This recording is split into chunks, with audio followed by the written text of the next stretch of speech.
Lebih berbahaya lagi, RUU TNI juga hendak merevisi klausul pelibatan militer dalam operasi militer selain perang.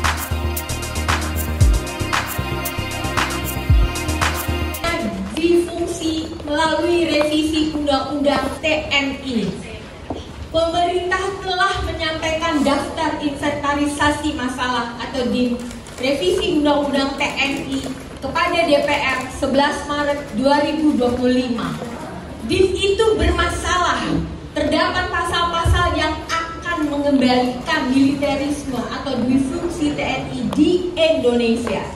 Kami menilai agenda revisi Undang-Undang TNI tidak memiliki urgensi transformasi. Revisi Undang-Undang TNI ke arah yang profesional justru akan melemahkan profesionalisme militer sebagai alat pertahanan negara. TNI dilatih, dididik, dan disiapkan untuk perang, bukan untuk fungsi non-pertahanan seperti duduk di jabatan sipil. Dalam konteks reformasi sektor keamanan, semestinya pemerintah dan DPR mendorong agenda reformasi peradilan militer melalui revisi Undang-Undang Nomor 31 Tahun 1997 tentang peradilan militer.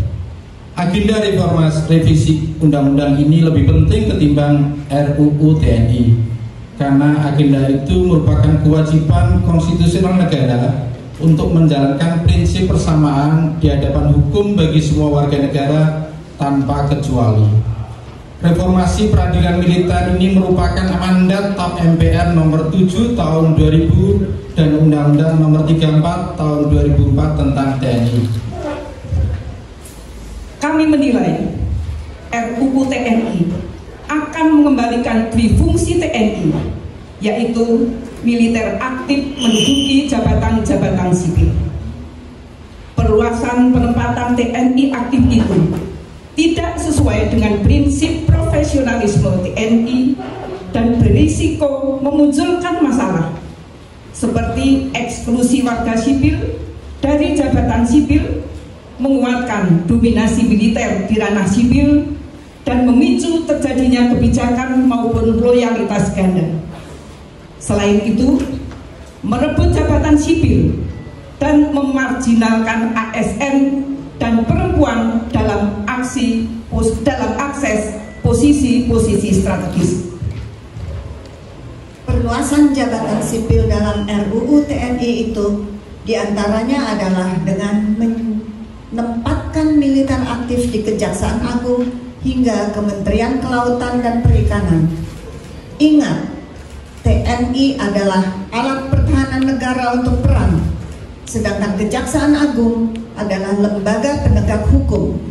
Maka salah jika anggota TNI aktif duduk di institusi Kejaksaan Agung, dan salah jika ingin menempatkan militer aktif di Kementerian Kelautan dan Perikanan atau KKP. Dua contoh itu cerminan praktik duifungsi TNI. Kami menuntut berbagai pelanggaran terhadap Undang-Undang TNI selama ini dievaluasi dan ditertibkan.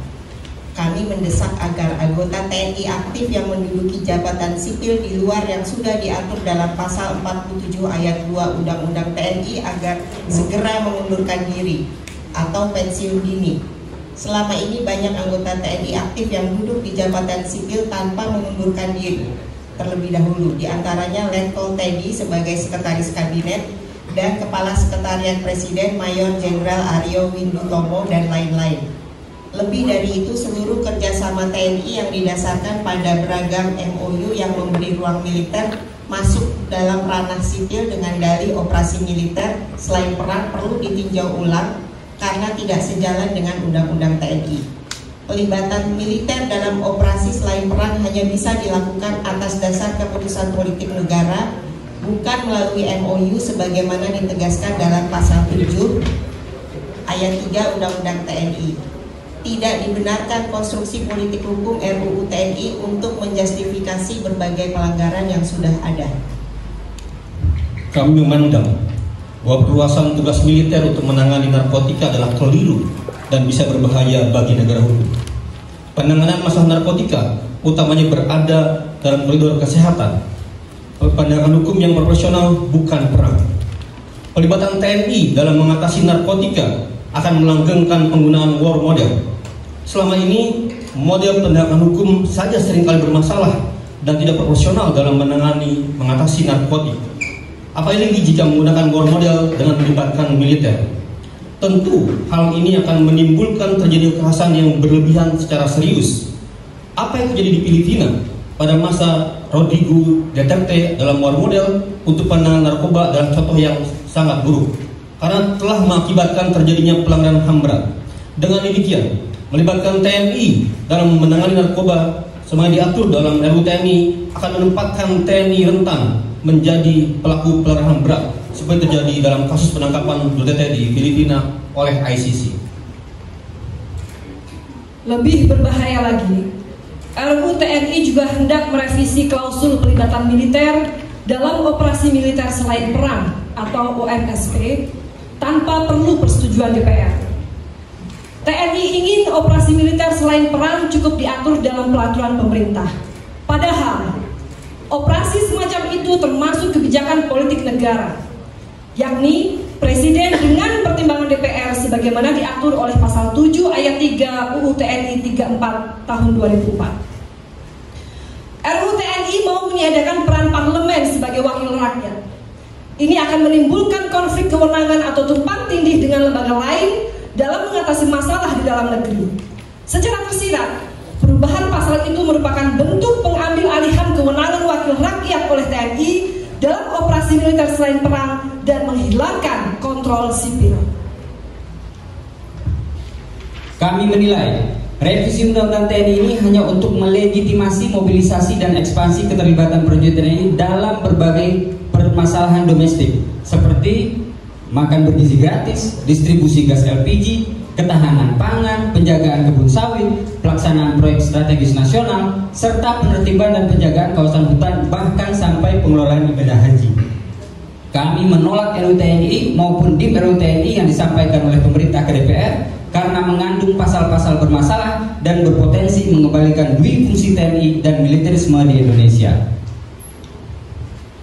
Kami justru mendesak pemerintah dan DPR untuk modernisasi alutsista, memastikan TNI adaptif terhadap ancaman eksternal, meningkatkan kesejahteraan prajurit TNI, dan memperhatikan keseimbangan gender dalam organisasi TNI yang mencakup peningkatan representasi perempuan dalam berbagai posisi strategis, penghapusan hambatan struktural dalam karir militer, serta jaminan lingkungan kerja yang aman dan bebas dari diskriminasi demi mewujudkan profesionalisme TNI kita sebagai alat pertahanan negara. Jakarta, 15 Maret 2025.